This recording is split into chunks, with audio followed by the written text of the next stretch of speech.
Assalamualaikum warahmatullahi wabarakatuh. Di sini, saya akan mengusulkan gagasan-gagasan saya jika saya menjadi seorang guru di masa depan nanti.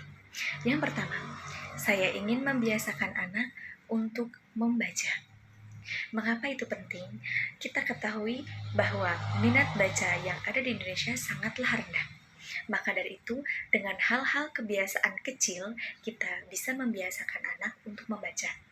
Bisa membaca buku cerita, buku mata pelajaran, buku apapun, dan bisa membiasakan anak untuk membaca juz amma maupun Al-Quran. Dengan buku bacaan-bacaan tersebut, anak bisa menambah ilmu dengan yang ia baca.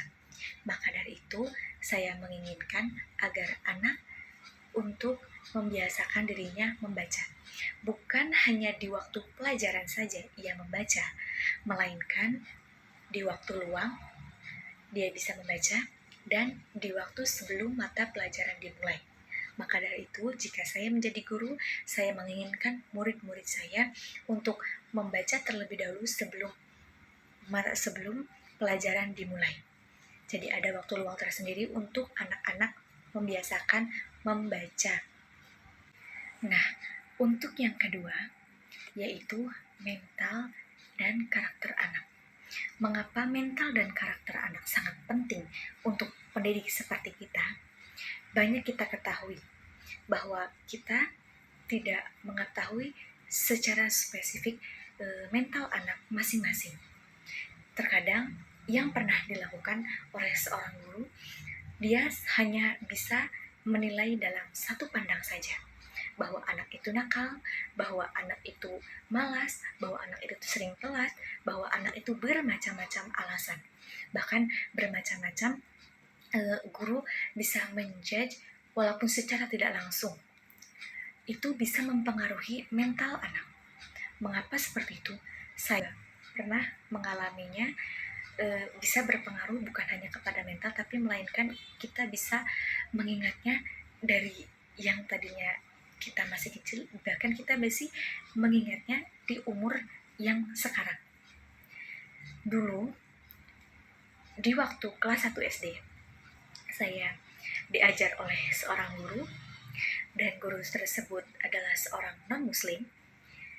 Mungkin waktu zaman dulu masih beredarnya waktu dulu mengajar menggunakan tuding ataupun kayu terbuat dari bambu.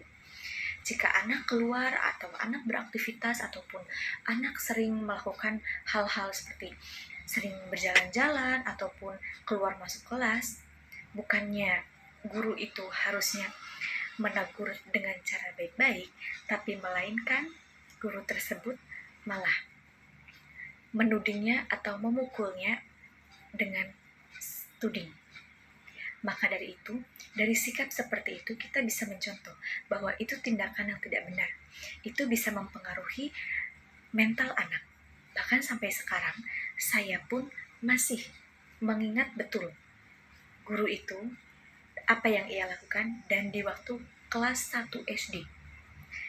Mengapa? Kita harus mengetahui karakter dan mental anak. Kita harus memahami mental anak juga, agar kita suatu saat nanti menjadi guru, kita bisa mengerti dan memahami karakter anak ataupun memahami mental anak. Maka dari itu, kita sebagai seorang guru harus memasuki dunia mereka. Apa seperti yang seperti yang saya baca waktu itu oleh buku yang dibagikan Pak Giri. Saya membacanya, dan kita harus memahami apa yang ada pada diri anak. Kita harus memasuki dunia mereka. Itu sangatlah penting. Tidak mungkin anak harus memasuki dunia kita.